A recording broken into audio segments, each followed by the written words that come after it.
Mr. Mousse, how are you? Whenever I'm in Italy, I'm good. So thank you for asking. So first of all, congratulations, because I know you got married a Yeah, few of course. weeks ago. Of course. You of did it, course. you made Finally, it. it happened to me. Yes, we're very happy, and it's a big achievement in my life. To be Yeah, honest. Yeah. a new stage of life. Yes, This exactly, one. exactly. Is my wife. She's not super spiritual, but she told me in the Chinese horoscope I'm a fire horse. Okay. And this is the year of the fire horse. So it's a lot of energy for me, and I can really feel it. And the wedding is one sign of it. Okay, let's start talking about music. Yes. First of all, a very easy thing, a curiosity that people ask. Why Musti? Where it comes your artist name? Yeah, it's very simple. Basically, my name is Mustafa, and the short for Mustafa is Musti, but you spell it differently.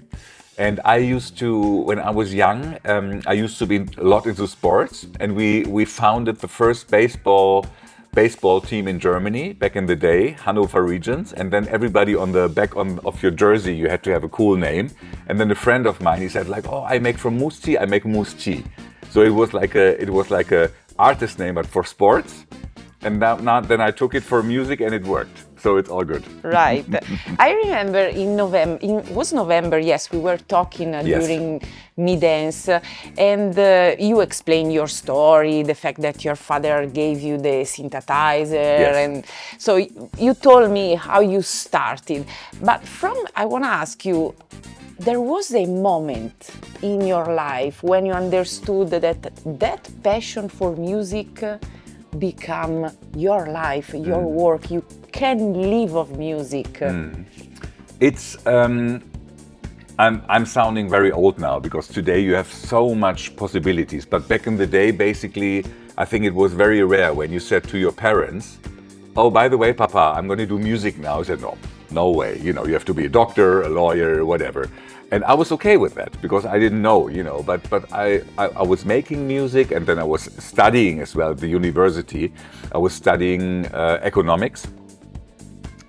And then, but it really, it's almost like a movie, but it really, like the music was speaking out of me.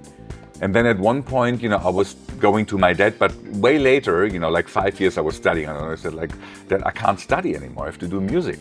And then we had a big fight. But I did my thing, and then it started working for me. I was earning little money, but I was earning good money. And then, I'm not sure if I told you this story in November, but a little fast forward a couple of years, I had a Grammy nomination for Best Remixer, which was for me a big thing alongside Frankie Knuckles, Armand, Todd Terry, David Morales, all of them, my heroes. And my dad, he received a letter from the mayor.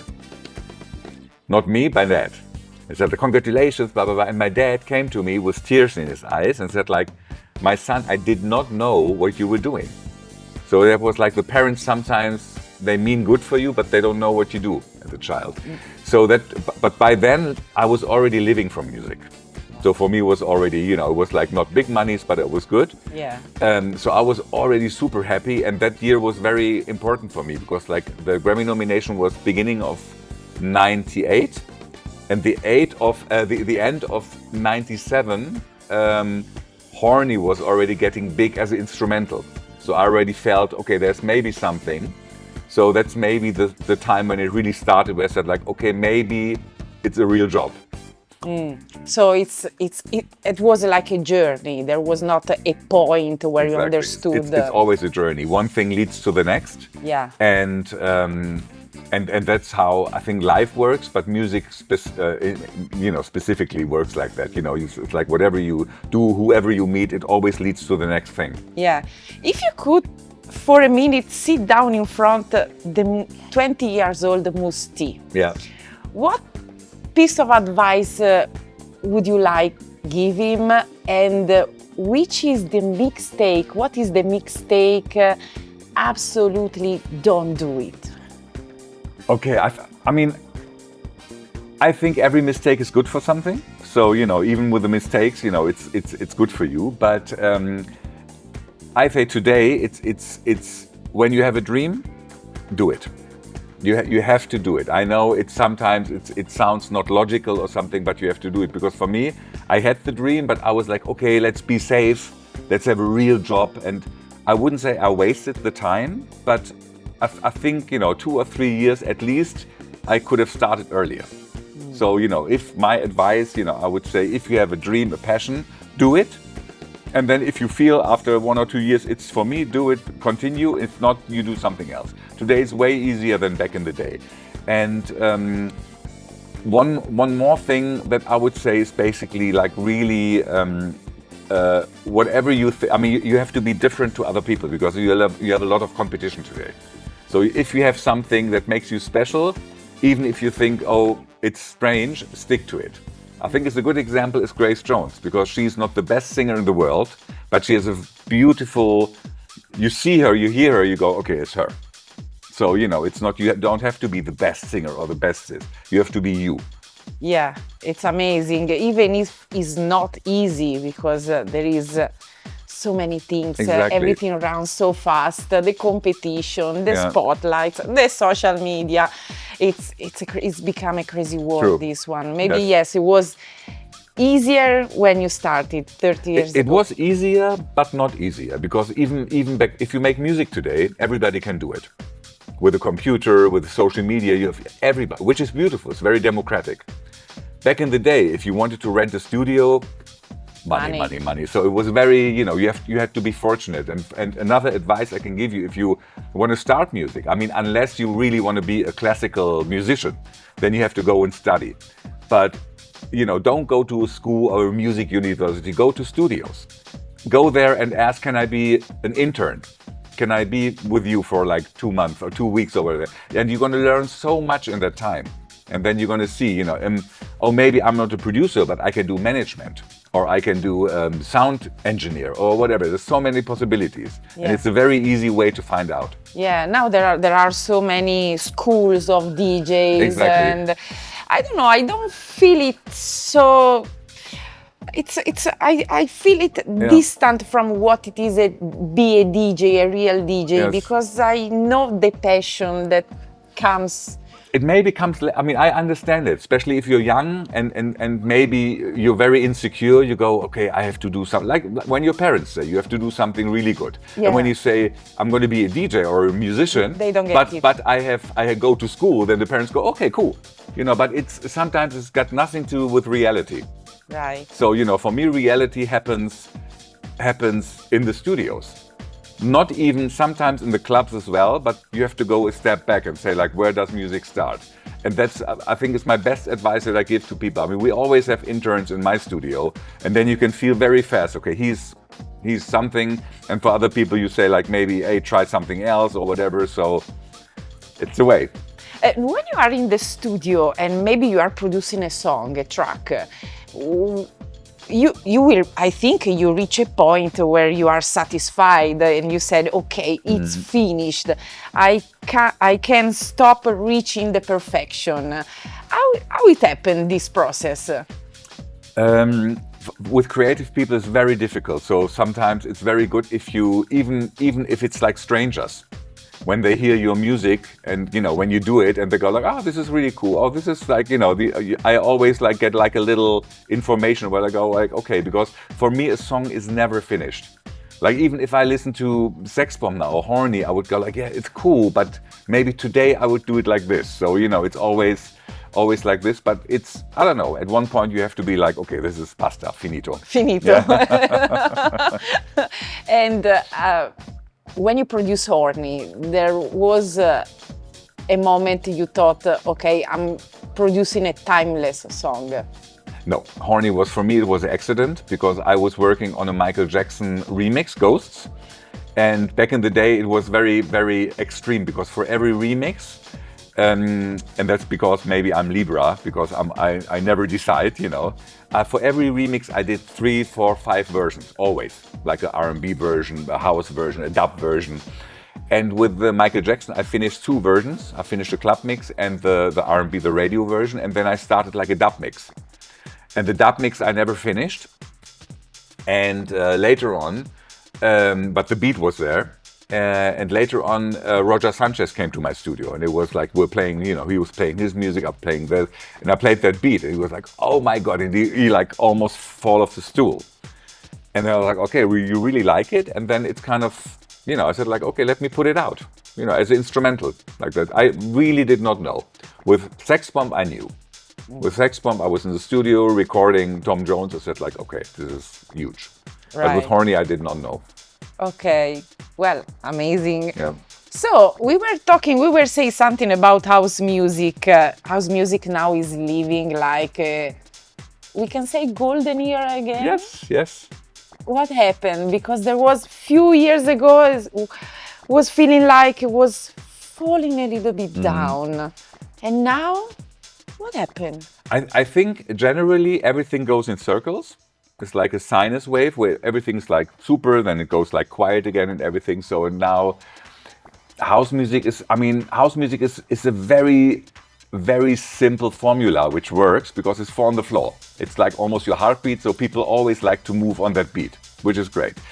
The good thing is with house music is when you have songs, when you have vocals, then the people, you know, for me it's like I see when you play a good vocal, you see on the dance floor people smile. And that's for me, in these days and times, everything is like unsure, or people go like, okay, what am I doing, whatever. And that's, for me, is the best music to enjoy life. Right. And there is always a special bond between producer and singers. Yes. When you meet in the studio to create something, how do you recognize, how do you choose the voices for your tracks? What is the thing that they have to be? I like soul. Yeah. So when the singer has soul, it's beautiful. But again, it doesn't have to be the perfection or maybe the super like rah, you know, like the big voice. Sometimes you hear something which sounds very, like I told you with Grace Jones. She has a special tone, and we go like, okay, this is amazing. And that's great, and it's really, really great because right now I'm working on a track in the studio with Bob Sinclair. We did a track 15 years ago in my studio, and he called me a couple of months ago, said like, "Oh, you remember this track?" And it's a great singer from Hungary, Linda Kirali. She has an amazing soul voice, and now we're finishing it after 15 years. So sometimes things take time. And sometimes you only realize later that a track is really good. After 30 years, what still makes falling you in love with house music? For me, it's obviously, it's very helpful that house music right now, it's like en vogue again, it's very hip again. So for me, it's like, okay, great. A lot of people are like writing me and sending me old tracks, and they're like, oh Lord, I just found this. So it's great. So first, the recognition is beautiful. And then, for me, I'm trying, it's not easy, but I'm trying to come up with something new all the time. And it's super hard because you can never, you know, like invent something new. But that is my little motor when I go like, okay, I used to do it like this, but now let's try to do it something like different, but do it in a way that is still me. Right. You are not just a DJ, you are not just a producer, you are also the head of Peppermint Jam Records, which is just turned 30 years old. Yeah, so 2 years ago. So now it's like 32. 32. Yes, exactly. Yes. And as a record label, we are going through a lot with the AI, with the technology that change, with everything that runs so fast. So both creatively and legally, how you face all these changes? It's a very good question. It's basically being such an old record label has one big advantage. We have this beautiful catalog of music, which we didn't know back then. That, you know, it's a backbeat and the heart of your company, and we have this catalog. So we can always work with that. Right. You know, the old tracks like Keep Pushing or Horny or Sing It Back or everything we did back in the day. So that's really good. And obviously, and we used to have like in the peak time, I think like end of 90s, like beginning of 2000, we had like 20 people working for the label, which was big for us. And now I have 4 people, which is enough. So, you know, there's like always like a transition. But these 4 people, what I like about it is like, for instance, like Klaus, hey Klaus, who's working with me for over 30 years. He's in a good way the dinosaur with a brain, with the knowledge and everything. So that's very important for a label. And then we have young people working for us. And this combination, I think that makes it very special. If you always kind of like see, can you combine the experience with the new way of working? Right. So and maybe that's for every business. You always have to see, okay, you can't always go, okay, what's new? Right. And you can always go, okay, we do how we always did it. It has to be a combination. Right. And about the AI, especially legally, how you move. I take the example of track source and now put labels on the tracks is a human-made, AI assisted, or they remove completely the song from the website. So you as a label, how you move with the AI? I mean, first of all, if you infringe somebody else's rights, so if you steal something, then you have to remove it. So you know, it's not possible. If you use AI in a good way, I mean, I'm always open for new technology. What for me is difficult if you're not really a musician. If you go, I want a track like this, and you have it in 2 minutes, and then you release it, it's not working for me. So you have to make the people see, look, this is something else. Right. So what Traxos is doing is the right way, I think. But it needs a little. It's like the internet. It was there one day, and everybody was like, oh my God, and what are we going to do? And after a time, you know, it's not like fully regulated yet, but after a time, you at least know how to work with it. And maybe it's going to be the same with AI. Do you think it will stay, or? I think it will stay. I think it will stay. It's like I'm not sure if you can compare it 100%, but like when I started to work recording music on a tape machine, and then the computer came, and then it was it was still me doing the things, but the computer was doing the editing and everything, so it was cool. I was doing the edit, and maybe you can compare it with that. There's always new technology. You have to work with it and see how it works for everybody. Right, it's always how you use a tool. It's like a tool, it depends how you use it. But sometimes it's I mean, that's why we have the lights on the streets, red and green. You have to sometimes tell the people, now you can walk, and sometimes stop. And I think it's the same with AI, you know, you have to see what's okay and what's not okay. Yeah, regulating a little bit and don't allow everyone to produce completely music with that. I don't think you can. I mean, unfortunately, 1 or 2 tracks, I go like, wow, this is so well done, amazing. Really? But most of it, I think, especially with vocals, I can always hear it. The music sometimes, like, I think, okay, it's cool, but it's with the vocal, it's difficult. We were talking before. Summer started. You have a crazy weekend. Today you are in Padova. Tomorrow Posillipo, and then you will fly in United States. Yes. A lot of DJs say me that this is the hardest part of the job, the traveling. True. How you balance everything? It's True. heavy for you or not? It's very heavy, but what I try to do, I mean, I always tell my wife, I've been to so many places, but I didn't really see them. So sometimes you go in and then you fly out again. Like tonight, I'm really sorry because I think I've never been. Obviously, I've been to Venice, but I'm not sure if I've been to Padua before. So obviously, that is what I'm really trying to work on. To when I go somewhere, then at least I stay and look where I am. You know, like 1 extra day or 2 or something. And that's with my wife. That's something we like to do. Yeah. Sure. That's called balancing. Exactly. Yeah, you can do it. Exactly. What is the biggest challenge you face in your career? A biggest challenge? And how you deal with that? Yeah, it's tough because I'm very self-critical. So always, you know, and I'm pretty sure all creative people have that. Where they, and I think you were mentioning something before, where you go like you did something just a beautiful piece of music, and then you go, okay, that was the best thing I ever did, and I can never do something like this or whatever. So it's always the self-motivation you have to do. So that's very hard, and I miss, to be honest, I like my head right now because I'm super experienced. I'm very clear, having all the experience in my age. And on the other hand, I miss being naive 30 years ago in the studio, the little Mousse doing, I don't care what you think, this is great, and the bass like this, and blah, you know, like no rules. I miss that too. So that's the combination for me is hard sometimes, because in my head I think I'm very young, but I'm not. So I have to kind of make it work.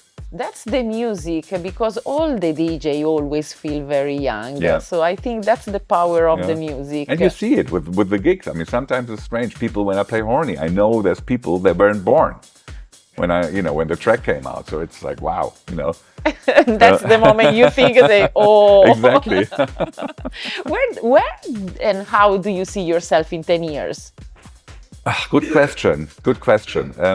I think I'm always going to do something where music is involved, and I always did that. And the good thing is with music or any art form, you can always, you can do film score, like music for films. You can do whatever, work with other genres of music, which I like. As a producer, I don't care if it's house music or rock or whatever. So sometimes I do, or Italian artists. I did this Gianni Morandi track for Sun Rainbow a couple of years ago. I love that. And if I can continue doing that, I'm going to be a happy man. I'm not sure if I'm going to be traveling that much in 10 years. So for me, it's more like, and it's not about money, it's like about the quality of the gigs. If I say this is beautiful and this is like a nice gig in Padua or in Positano or something, then I do it, but I have to be more selective, I think. Yeah, selection is the key. Exactly. Last question. Yes. Which is the latest song you heard that made you goosebumps? Oh, wow. It's a very good question.